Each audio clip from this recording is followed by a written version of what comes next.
तो आपने यहाँ पर एक परिवार को मौत के आगोश में जाते हुए उनकी कहानी सुनी। बहुत ही दुखद कहानी है, लेकिन इस बीच आपको बता दें, बड़ी खबर आ रही है कि आज 12 बजे दिल्ली सरकार की एक अहम बैठक होने जा रही है।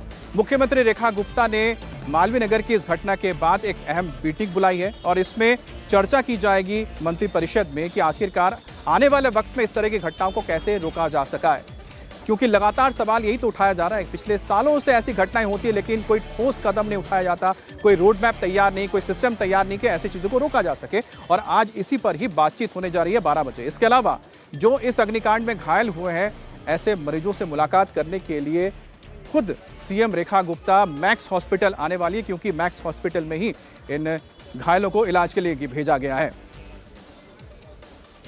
तो आपको बता रहे हैं कि आज 12 बजे कुमार सोनू हमारे साथ जुड़ गए हैं। कुमार, आपके पास क्या जानकारी है, क्योंकि अहम मीटिंग भी होने जा रही है। मीटिंग में कौन कौन इसमें शामिल है? आखिरकार जब घटना ऐसी हुई जिसमें 21 लोगों की मौत हो गई, उसके बाद ही सरकार जागी है। इससे पहले तो 3 मई को विवेक विहार में भी ऐसी घटना हो चुकी है।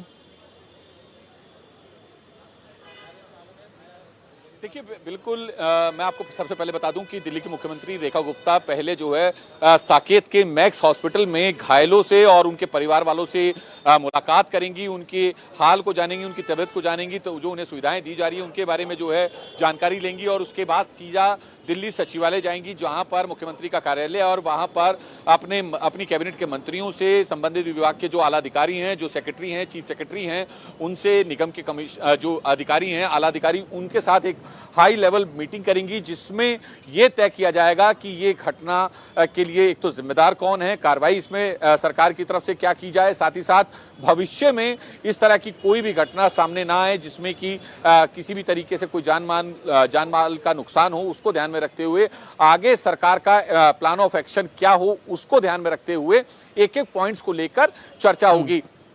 खासतौर पर जो बीएनबी पॉलिसी है, ये भी इस मीटिंग में डिस्कशन का इशू होगा कि इसको किस तरीके से और बेहतर और सुदृढ़ किया जा सकता है, या फिर सरकार इसको कहीं विड्रॉ करने की तो नहीं सोच रही है। तमाम ऐसे पॉइंट्स हैं जिनको लेकर मीटिंग में चर्चा होगी। इसके अलावा जो भी दिल्ली में इस तरह के भीड़ भाड़ वाले इलाके में, खासतौर पर कंजेस्टेड इलाके में या सक्रिय गलियों में होटल, रेस्टोरेंट या फिर कोचिंग सेंटर या फिर इंस्टीट्यूट, ये तमाम जो चीजें चल रही है, वहां पर फायर नॉर्म्स का कितना। कुमार सोनू, आप सही बता रहे हैं कि सिर्फ एक होटल की बात नहीं है, मकान भी ऐसे बन रहे हैं, मिक्स एरियाज में कमर्शियल एक्टिविटी जो चल रही है रेजिडेंशियल एरियाज में, उसको लेकर भी बहुत सारे प्रश्न हैं। कई सारे ऐसे स्टोर्स भी चल रहे हैं, रेस्टोरेंट चल रहे हैं।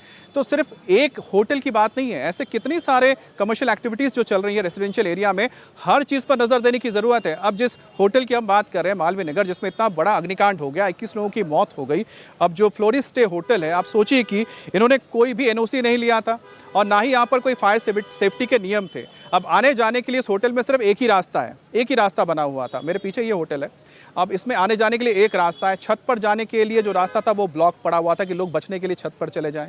दूसरी चीज़ है कि जो फायर सेफ्टी के तहत फायर एक्सटिंग्विशर्स लगाए जा रहे हैं, पता नहीं वो कहाँ पर थे। इसके अलावा तो जब 5-6 मंजिला इमारत बनाते हैं, वहाँ पर फायर सेफ्टी के लिए स्प्रिंकलर्स लगाए जाते हैं, स्मोक डिटेक्टर्स लगाए जाते हैं कि जिससे धुआं उसको डिटेक्ट करते ही उसमें अचानक ही पानी निकलने लगता है ऑटोमेटिक, और आग पर काबू पाया जाता है। इसके अलावा पाइप्स लगे रहते हैं, हॉस पाइप, जिसके जरिए पानी का छिड़काव किया जाता है। तो ये जो सेफ्टी के नियम है, ये तो सब कुछ ताक पर रखा गया था और इसे होटल को बना लिया गया था, जिसके चलते खामियाजा यहाँ पर उन मासूम लोगों को भुगतना पड़ा जिनकी कोई क्या गलती ही नहीं थी। वो तो बस यहाँ पर ठहरने के लिए आए थे, उन्हें क्या पता था कि ये होटल उनके लिए मौत का होटल बन जाएगा। अब मालवीय नगर के होटल में जो 21 लोगों की मौत हुई है, लेकिन जिम्मेदारी लेने के लिए कोई भी तैयार नहीं है।